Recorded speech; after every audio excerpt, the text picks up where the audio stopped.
कलदम action committee की जानिब से ये कहा जा रहा है कि हमारे कम अज़ कम 46 के करीब जो लोग हैं वो शहीद हो गए हैं भारत में। वहाँ पे जो काकरोच जनता पार्टी ने जब प्रोटेस्ट किया तो यहाँ पे पाकिस्तान के सोशल मीडिया ने और पाकिस्तान के मेन स्ट्रीम मीडिया ने उसको बहुत हाईलाइट किया। बुरी खबर पाकिस्तान पीपल्स पार्टी के लिए ये है कि ये जो इलेक्शंस हैं वहाँ पे भी फायरिंग हुई और उस फायरिंग के नतीजे में पाकिस्तान पीपल्स पार्टी का एक कारकुन है वो भी शहीद हो गया। PMLN जो है वो वहाँ पे जो मीरपुर डिवीजन के इलेक्शंस थे उसमें वो सरे फहरिस्त है, पहली पोजीशन पे है। पाकिस्तान पीपल्स पार्टी उसके पीछे है। मैं हूं जाहिद अब्बास नकवी और आप देख रहे हैं हमारा सोशल मीडिया चैनल। आपसे रिक्वेस्ट है कि हमें सब्सक्राइब करें, अपने कमेंट से ज़रूर आगाह करें।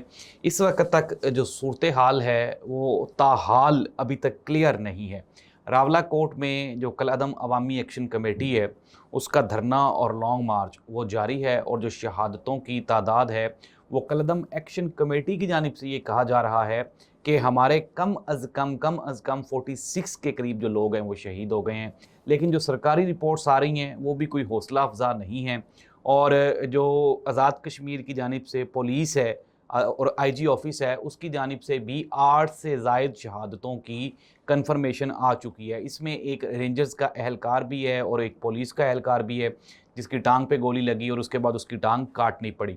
नाज़रीन, सूरत हाल इंतहाई कशीदा है। दूसरी जानिब पाकिस्तान मुस्लिम लीग नून और पाकिस्तान पीपल्स पार्टी वो आज़ाद कश्मीर में इलेक्शन जीतने पर वो ढोल बजा रहे हैं, जश्न मना रहे हैं और वहीं पे आज़ाद कश्मीर में जनाजे भी उठ रहे हैं।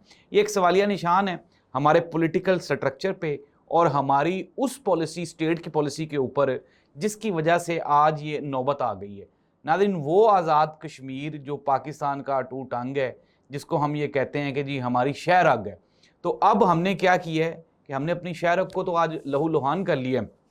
दूसरी जानिब पाकिस्तान तहरीक इंसाफ का मौक़िफ़ भी सामने आ गया। उन्होंने कहा जी कि 26 नवंबर को जिस तरह से लाशें गिराई गई, फिर उसके बाद जिस तरह से तहरीक लब्बैक की लाशें गिराई गई, वैसे ही कलअदम एक्शन कमेटी के ऊपर ये जो ताकत का इस्तेमाल है ये बिल्कुल गलत किया गया है। नाज़रीन, अगर हम भारतीय मीडिया चैनल्स की बात करें तो इस वक्त वहाँ पे स्पेशल ट्रांसमिशन की जा रही है पाकिस्तान की मौजूदा सिचुएशन को लेके। और जिस तरह से आपको याद होगा कि अभी रिसेंटली भारत में वहाँ पे जो काकरोच जनता पार्टी ने जब प्रोटेस्ट किया तो यहाँ पे पाकिस्तान के सोशल मीडिया ने और पाकिस्तान के मेन स्ट्रीम मीडिया ने उसको बहुत हाईलाइट किया। अब तो उनको एक जवाज़ मिल गया ना। दूसरी जानिब अगर हम ओवरसीज़ कश्मीरियों की बात करें तो हमने जो अब तक की इंफॉर्मेशंस कलेक्ट की हैं उसके मुताबिक लंदन, इसके अलावा न्यूयॉर्क समेत जो यूरोप के मुख्तलिफ ममालिक हैं वहाँ पे आज़ाद कश्मीरी आज पाकिस्तान के कौंसलेट के बाहर जमा हो रहे हैं और वो शदीद एहतजाज कर रहे हैं। दूसरी जानिब नाज़रीन, अब तक की जो कन्फर्मेशंस हैं, हमारी IG आज़ाद कश्मीर से भी बात हुई, तो इसके अलावा जो मुख्तलिफ पुलिस के सोर्सेज़ हैं उनसे भी बात हो रही है, हमारे रिपोर्टर्स जो वहाँ पे मौजूद हैं उनसे भी बात हो रही है। सिचुएशन अभी तक क्लियर नहीं है। नाज़रीन, ये सब कुछ हुआ क्यों? हुआ इसलिए कि हुकूमत पाकिस्तान ने ये कहा कि शायद इलेक्शंस 3 मराहिल में डिवाइड करने से आज़ाद कश्मीर का मसला हल हो जाएगा। इसीलिए जो कल पहला मरहला है वहाँ पे जो मीरपुर डिवीज़न है वहाँ पे इलेक्शंस का इनेकाद किया गया और 3 अजला में इलेक्शंस हुए। अब जो इलेक्शंस जिस तरह से हुए वो पूरी दुनिया ने देख लिया और पाकिस्तान तहरीक इंसाफ को चूँकि यहाँ पे इलेक्शन लड़ने की इजाज़त ही नहीं थी तो इसलिए उन्होंने बॉयकॉट किया हुआ था। यहाँ पे अब्दुल अलीम खान साहब और पाकिस्तान पीपल्स पार्टी और PMLN ये तीनों सियासी जमातें आपस में सिर्फ वो आप जिस तरह कहते हैं ना कि वो पंजा आजमाई कर रही हैं, अदरवाइज़ ये इलेक्शंस तो नहीं थे। और इवन के एक और बुरी खबर पाकिस्तान पीपल्स पार्टी के लिए ये है कि ये जो इलेक्शंस हैं वहाँ पे भी फायरिंग हुई और उस फायरिंग के नतीजे में पाकिस्तान पीपल्स पार्टी का एक कारकुन है वो भी शहीद हो गया। इट मीन्स दैट कि ये जो इलेक्शन था ये इस तरह से मैनेज नहीं होना चाहिए था जिस तरह से हो रहा है। नाज़रीन, अनडाउटेडली कलअदम अवामी एक्शन कमेटी का जो तरीक़ाकार है उसके ऊपर आपको हज़ार शिकवे हो सकते हैं, लेकिन क्या जो पाकिस्तान की तरफ से, स्टेट की तरफ से, जो वहाँ की लोकल जो कानून नाफिज करने वाले इदारे हैं, क्या उनकी तरफ से जो सूरत हाल को कंट्रोल करने के लिए जो पॉलिसी अपनाई गई क्या वो दुरुस्त थी? तो इसका जवाब है नहीं। नाज़रीन, अब जो वहाँ पे इवन के कलअदम अवामी एक्शन कमेटी के जो मौजूदा रहनुमा हैं उसका भाई भी कहते हैं कि इस सारी की सारी धींगा मुश्ती में वो भी शहीद हो गया।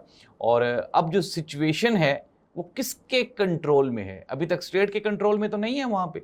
और सिमिलरली अब उनका जो लॉन्ग मार्च है वो भी नहीं रुक रहा और चीज़ें Aahista Aahista with the passage of time बजाय इसके कि सही हों हमारे हाथ से बाहर निकलती जा रही हैं। अब नाज़रीन, अगर हम बात करें इलेक्शंस की, तो जिस तरह मैंने आपको शुरू में भी बताया कि इलेक्शंस जिस तरह से थे वैसे ही उसके रिज़ल्ट आने थे। मैंने तो आपको इलेक्शन से पहले का रिज़ल्ट ही बता दिया था।